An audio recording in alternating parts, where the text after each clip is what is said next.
Queridos irmãos e irmãs, nós iniciamos recentemente um período muito especial na vida da igreja, do cristianismo. Pelo calendário cristão, nós estamos no período chamado Advento. A palavra vem do latim adventus redemptoris, ou a vinda do Redentor, a chegada do Redentor. É um período litúrgico, evidentemente, simbólico, de 4 semanas, mais especificamente 4 domingos. Os 4 domingos que antecedem o Natal são esse período do chamado, da expectativa da vinda do Messias, da expectativa da vinda, da chegada do Redentor. Seu significado, o significado desse período é o de celebrar, é uma celebração.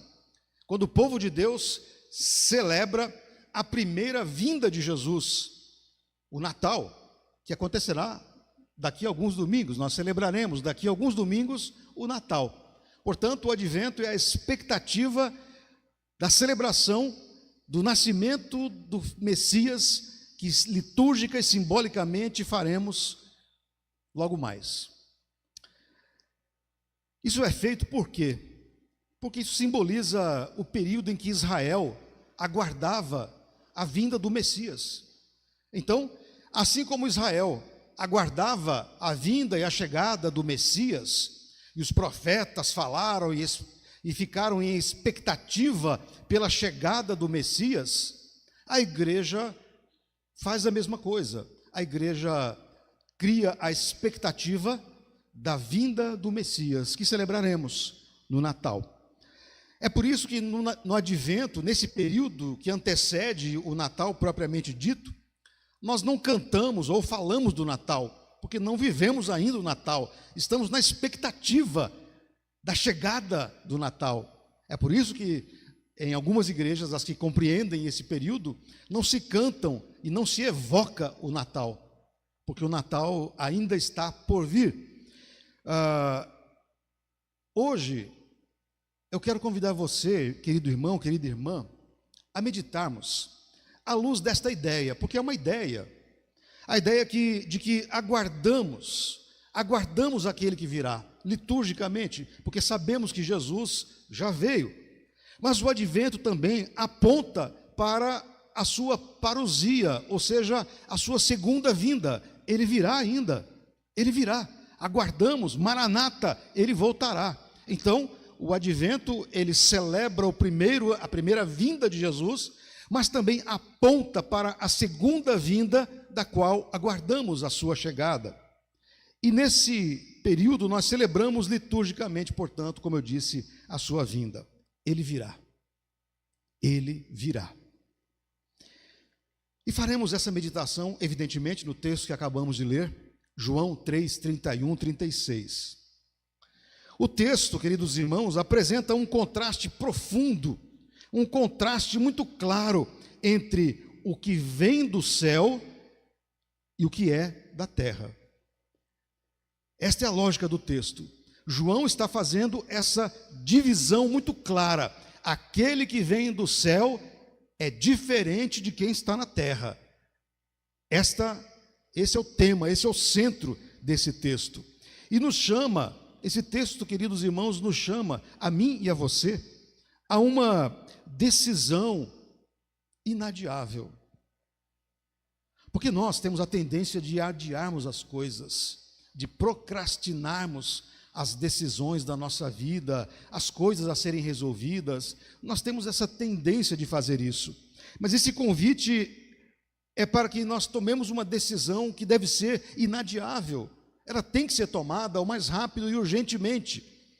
Como ouviremos e responderemos à voz daquele que vem?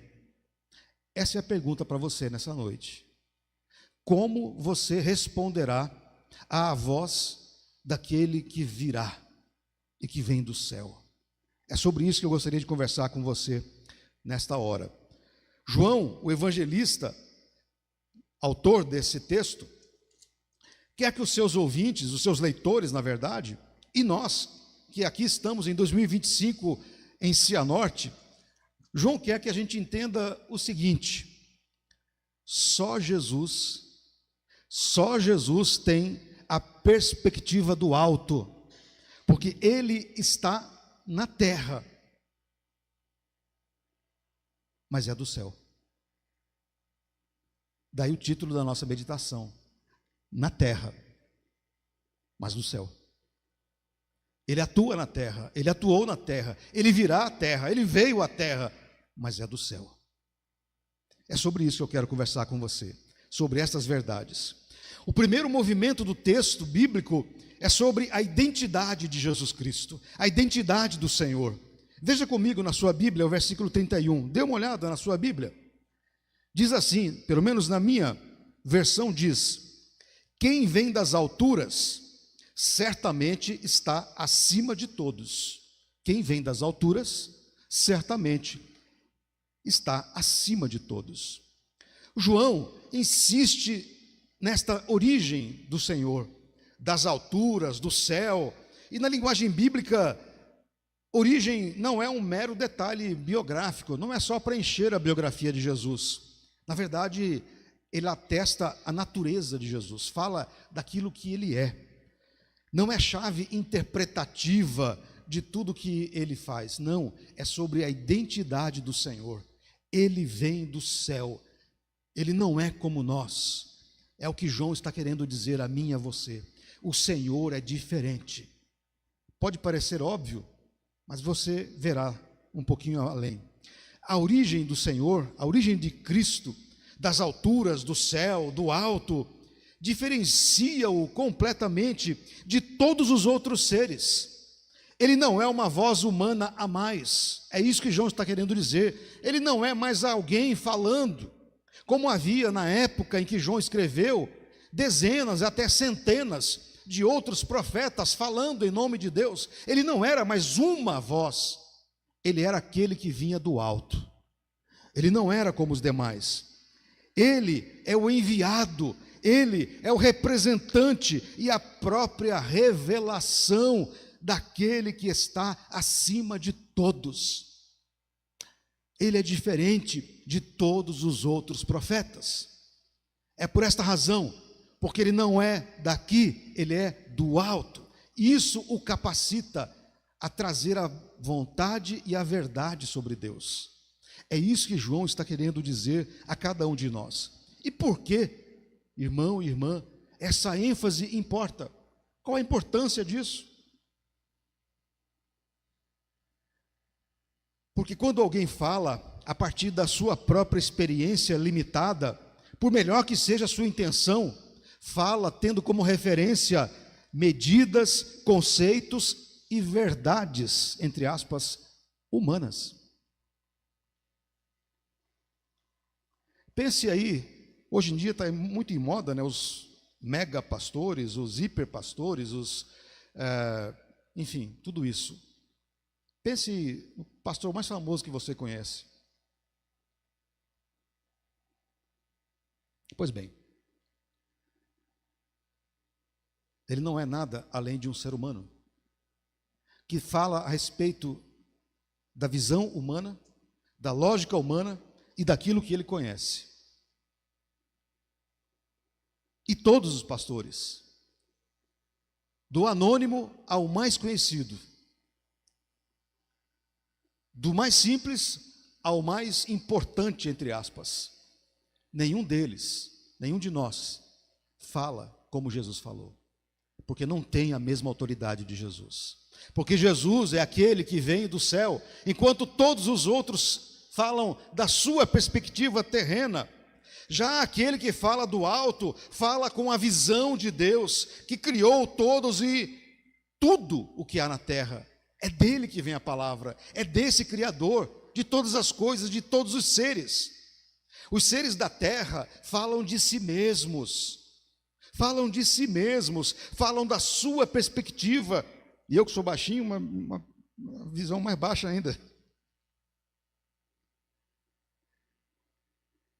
Mas ele olha e vê tudo e a todos de cima e fala na perspectiva de Deus. É esta a identidade de Jesus. Esta é a diferença que João está tentando traçar entre Jesus Cristo e todos os outros seres. Ele fala vindo da parte de Deus.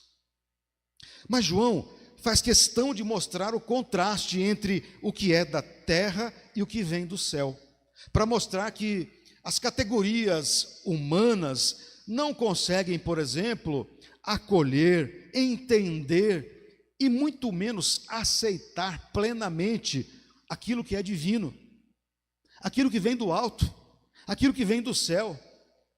Isso é natural dos seres da terra, dos seres humanos. Observe também outra implicação, agora aos que creem.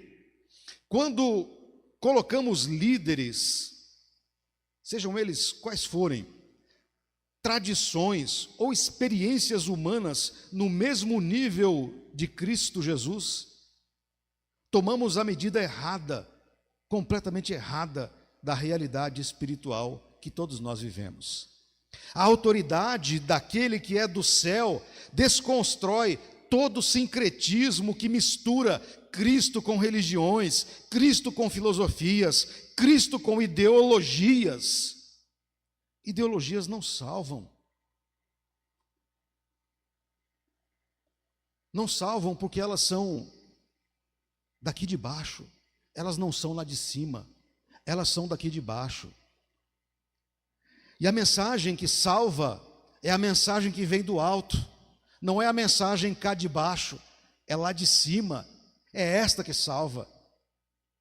Isso não elimina, por exemplo, queridos irmãos, o valor de instrumentos humanos, que é o que somos. Nós somos instrumentos humanos nas mãos de Deus.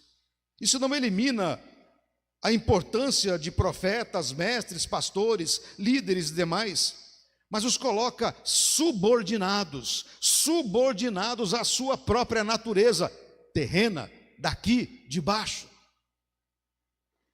São da terra, nós somos da terra. E só possuímos autoridade na medida em que apontamos para aquele que vem do alto, para aquele que vem do céu. É aqui que está contida a autoridade daqueles que falam em nome de Deus. Só tem autoridade quando apontarem para aquele que vem do alto. Quando começarem a apontar para si mesmos, perderam toda a lógica, perderam todo o entendimento.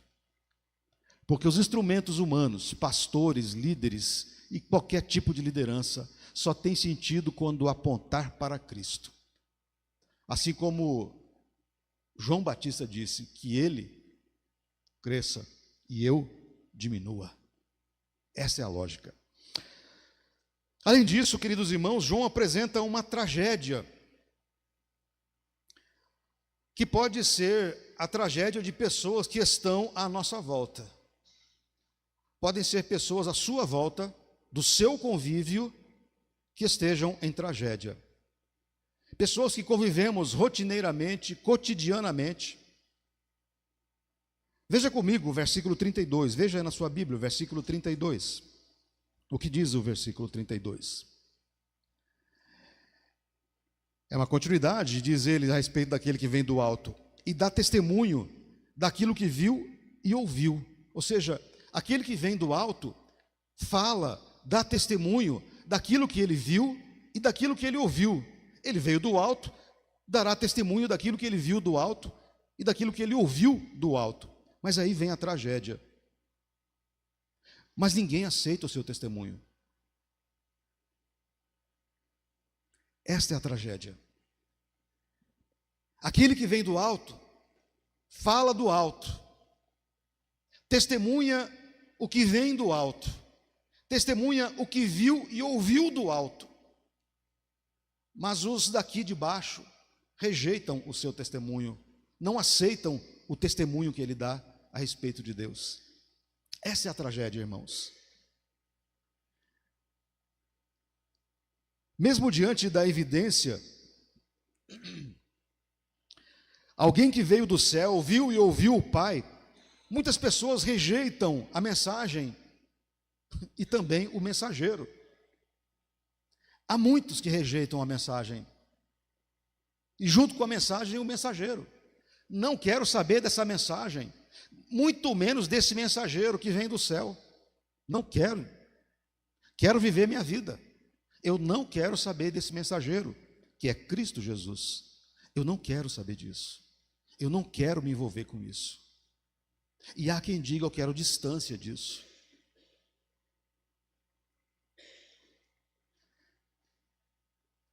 Mesmo diante da evidência de alguém que veio do céu, viu e ouviu de Deus, o Pai, portanto, muitas pessoas rejeitam a mensagem e também o mensageiro.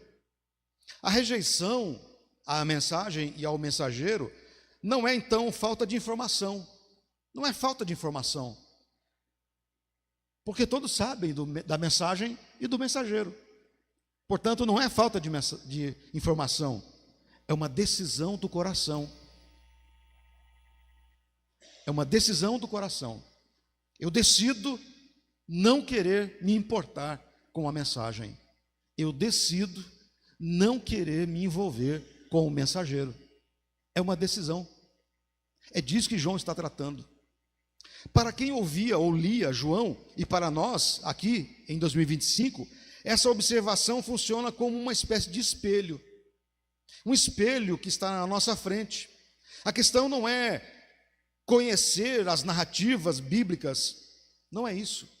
É acolher ou rejeitá-las. Essa é a questão. É acolher ou rejeitar o testemunho daquele que fala com autoridade do alto. A segunda parte do texto amplia, vai caminhando e crescendo. A segunda parte do texto diz o seguinte: não basta saber que Jesus vem do alto, é preciso entender que, ao falar, ele não fala como qualquer homem, mas pronuncia as palavras de Deus. É isso que o distingue, é isso que o diferencia, é isso que o torna especial, é isso que o torna o Salvador, porque ele não fala palavras humanas, ele emite palavras vindas de Deus, do coração de Deus. João, no versículo 34, veja lá na sua Bíblia, diz o seguinte: aquele que Deus enviou, que é Jesus Cristo, fala de Deus, fala as palavras de Deus, porque Deus não dá o Espírito por medida. Aqui temos duas ideias profundamente entrelaçadas: a autoridade das palavras do Cristo e a plenitude do Espírito que está nele, contida nele, no Senhor, que vem do alto céu e que virá. Primeiro, a palavra de Cristo é a palavra de Deus. Isso tem implicações centrais na minha vida e na sua vida. A palavra de Deus deve ser central na nossa vida. Nós não podemos deixar a palavra de lado, tratá-la como apêndice. Ela é central. Se Jesus fala as palavras do Pai, então ouvir Jesus é ouvir a voz de Deus. Aceitar o seu testemunho é, portanto, aceitar a verdade de Deus.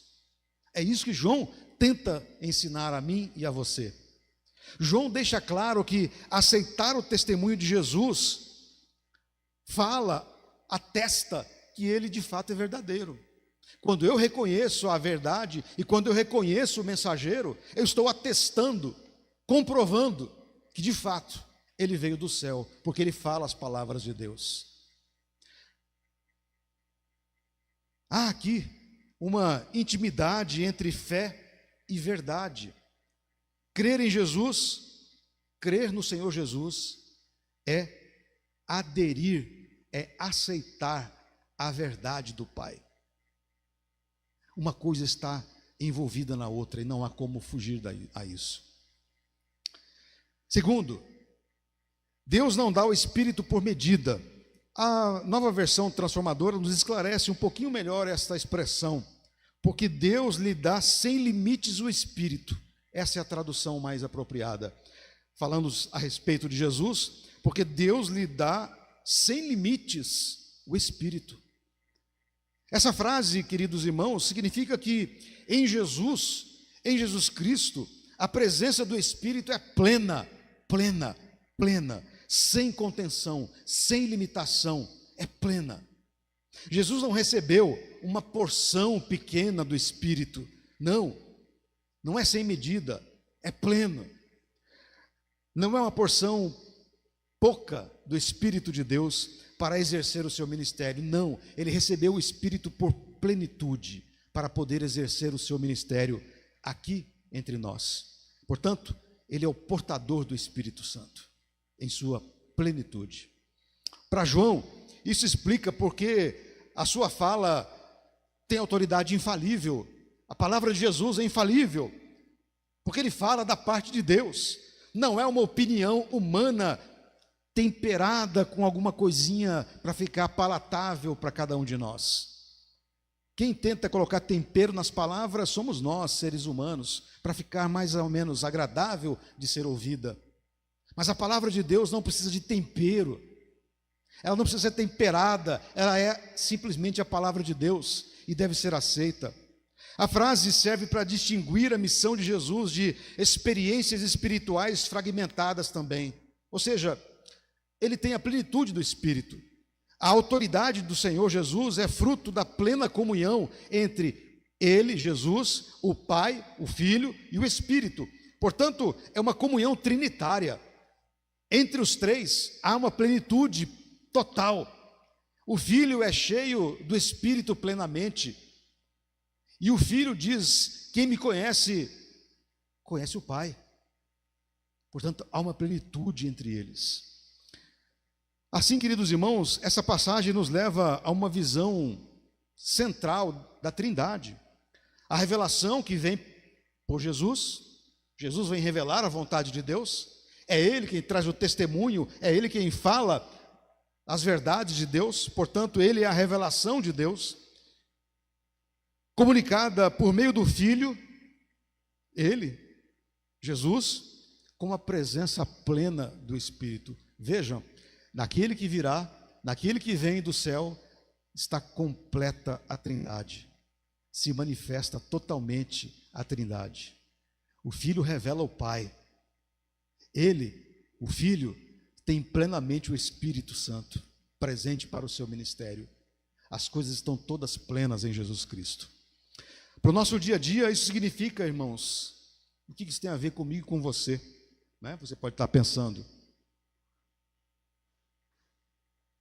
Significa que a espiritualidade cristã, a minha vida cristã diária, a sua vida cristã diária, não é e não pode ser um ajuntamento, um aglomerado de boas ideias morais. Isso não é vida cristã. Vida cristã não é um ajuntamento de ideias e coisas morais. Porque as coisas morais, elas vêm da terra. Elas não vêm do céu. Mas é a proclamação de uma verdade que transforma o coração e a mente. Moralismos não transformam corações. O que transforma corações é a palavra de Deus. É isso que nos faz mudar a vida e a perspectiva com Jesus Cristo. Quando vivemos com o Senhor, a nossa vida toma um novo sentido e um novo rumo. E não nos perdemos nessas coisas e ideologias humanas. Porque vivemos a plenitude do Espírito de Deus junto com Jesus Cristo, que temos por Senhor e Salvador. Finalmente, há um desafio prático. Muitas vezes tratamos a Bíblia como se ela fosse um repertório de conselhos úteis. João nos lembra que na pessoa de Jesus Cristo, a palavra não é um ajuntamento de conselhos bons. Na verdade, a palavra é a autoridade em nossa vida de fé. É isso que é a palavra de Deus ao nosso coração. Por fim, e para encerrarmos, a terceira parte do texto trata das consequências dessa revelação que o Filho traz, o Filho de Deus traz. Veja comigo os versículos 35 e 36.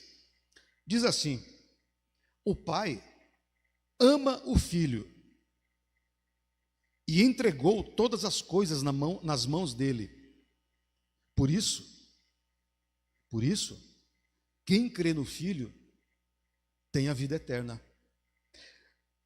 Quem se mantém rebelde contra o Filho não terá a vida, mas sobre ele permanece a ira de Deus.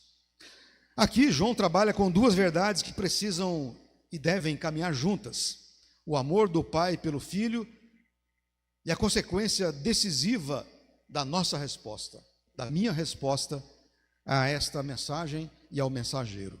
Primeiro, a afirmativa sobre o amor do Pai e a entrega de todas as coisas nas mãos dele. Nas mãos do Senhor foram entregues todas as coisas, diz o texto. Deus ofereceu nas mãos de Jesus Cristo toda a autoridade, todo o poder, todas as coisas estão nas mãos dele.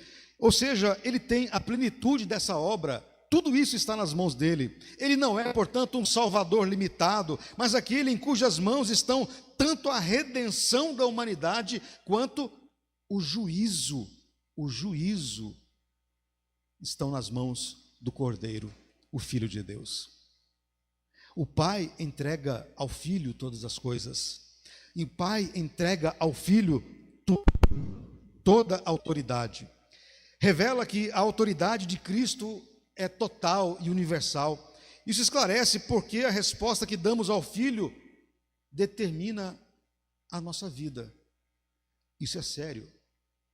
A resposta que você dá ao Filho, aquele que vem do céu, determina a sua vida. É aqui, desculpem a expressão chula, é aqui que o bicho pega para nós, para mim e para você.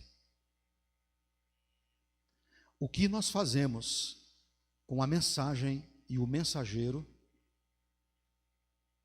aqui definimos a nossa vida. Por isso que é tão importante e tão sério.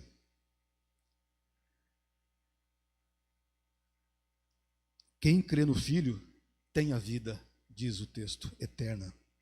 João usa o tempo presente para afirmar que a vida eterna não é somente algo a receber no futuro. Veja, ele diz, olha, quem crê no Filho tem. Ele não diz terá. Ele diz, quem tem o Filho tem a vida eterna. Ele não diz que vai ter no futuro, no Apocalipse. Não. Quem tem o Filho tem a vida eterna. Mas quem não tem o Filho, quem rejeita o Filho, diz o texto, não terá a vida. Pastoralmente, queridos irmãos, essa noção nos dá uma segurança que muda tudo quanto compreendemos. A vida eterna não é uma mera expectativa daquilo que ainda está por vir. Vida eterna não pode ser tratada como uma coisa do futuro. Vida eterna não é lá quando eu morrer. Vida eterna não é quando cada um de nós ouvir a trombeta. Não. A vida eterna começa aqui, já, agora. Ela começa a ser desfrutada nesse momento, agora, na comunhão com Jesus Cristo, na comunhão com o Filho. Você quer viver a eternidade com Deus? Então comece já. Então comece a viver com Deus já, agora, nesse exato momento. Esta é a grande realidade a cada um de nós. Ao mesmo tempo, João proclama a seriedade de não crer no Filho de Deus. Quem se mantém rebelde contra o Filho não verá a vida, mas sobre ele permanece a ira de Deus. Pode parecer drástico, e é drástico, mas não se trata de um capricho punitivo de Deus. Deus não é um Deus caprichoso, mas de coerência entre resposta e realidade. A nossa resposta e a realidade de Deus. Rejeitar o único que traz vida equivale a permanecer debaixo da condição originária da separação de Deus. Eu não quero me voltar a Deus. Eu rejeito voltar a Deus. É isso. Quem rejeita Cristo e sua mensagem no presente, não o verá. e não estará com ele no futuro. É o que João está nos alertando. Portanto, queridos irmãos e irmãs, nesse período que nós iniciamos, como eu disse lá no começo, quando nós simbólica e liturgicamente aguardamos a vinda do Messias, período do Advento, esse é um período assim, que as igrejas ao redor do mundo todo, igrejas cristãs ao redor do mundo inteiro, tratam desse período para uma autoavaliação. Pegam esse momento, aproveitam esse momento para avaliarem a sua própria vida, fazerem um balanço. Nós fazemos um balanço não é porque estamos em dezembro, porque esse é o calendário civil, esse é o calendário comercial. O calendário cristão é outro. No calendário cristão, nós fazemos essa avaliação porque agora é o período de justamente aguardarmos a vinda e avaliarmos como tem sido a nossa vida com o Filho, como tem sido a sua vida com Jesus Cristo, como você tem dedicado o seu tempo, a sua vida ao Filho de Deus, aquele que vem do alto e tem toda a palavra de Deus. Como você tem dedicado o seu tempo? Você tem dado ênfase em Jesus Cristo na sua vida? Ou Jesus Cristo tem sido deixado de lado, tem sido uma espécie de apêndice, uma coisa que você sabe que crê, mas você não se envolve, você não quer muito saber disso, você não quer, na verdade, muito a esse respeito saber. Esse é o período para fazermos isso, irmãos. Por que você deve confiar e aceitar Jesus Cristo em sua vida? Por quê? Primeiro, porque Ele vem do alto, Ele vem dos céus, e Ele vem em nome de Deus. É por isso. Devemos fazer isso, devemos viver com Jesus Cristo e aceitá-lo e viver com Ele, porque Ele está acima de todos. Não por arrogância, pelo contrário, Ele, que era do céu, se humilhou e desceu à terra por amor a cada um de nós. Ele desceu à terra, tornou-se um de nós, encarnou-se, viveu entre nós, justamente para nos dar a salvação. Devemos viver com Jesus Cristo e entregar a nossa vida ao Senhor, porque Ele foi enviado de Deus com uma missão. A missão dele era nos redimir, nos redimir. E eu e você precisamos desta redenção. Nós precisamos. Não tem como rejeitar esta palavra, não tem como rejeitar o mensageiro e muito menos a mensagem, porque é ela quem nos redime, é Ele quem nos redime, é Ele quem nos salva, é Ele quem nos salva, é Ele quem nos salva. A última razão por que devemos entregar a nossa vida ao Cordeiro é porque Deus colocou tudo nas suas mãos, diz o texto. Deus entregou tudo nas mãos dele, o mundo inteiro.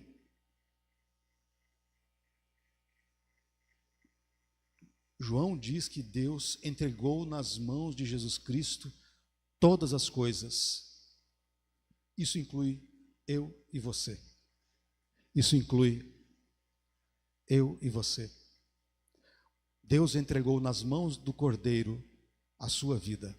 Portanto, que Ele assim nos abençoe e que nós possamos, como igreja e como povo de Deus, viver na presença do Cordeiro, sempre, não negligenciando sua palavra, não negligenciando sua mensagem, mas ao contrário, nos aprofundando cada dia mais na experiência de vida com Jesus, num relacionamento íntimo e profundo com Jesus Cristo.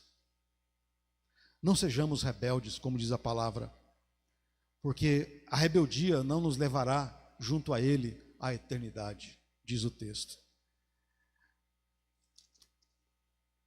Concluo lendo novamente o texto, que tem até um tom poético. Diz assim: quem vem das alturas certamente está acima de todos. Quem vem da terra é terreno e fala da terra. Quem veio do céu está acima de todos e dá testemunho daquilo que viu e ouviu, mas ninguém aceita o seu testemunho. Quem, porém, aceita o testemunho que ele dá, certifica que Deus é verdadeiro. Pois aquele que Deus enviou fala as palavras de Deus, porque Deus não dá o Espírito por medida. O Pai ama o Filho e entregou todas as coisas nas mãos dele. Por isso, quem crê no Filho tem a vida eterna. Mas quem se mantém rebelde contra o Filho não terá a vida, mas sobre ele permanece a ira de Deus. Que essa palavra será guardada no meu coração, no seu coração, para cada dia mais servirmos ao Senhor.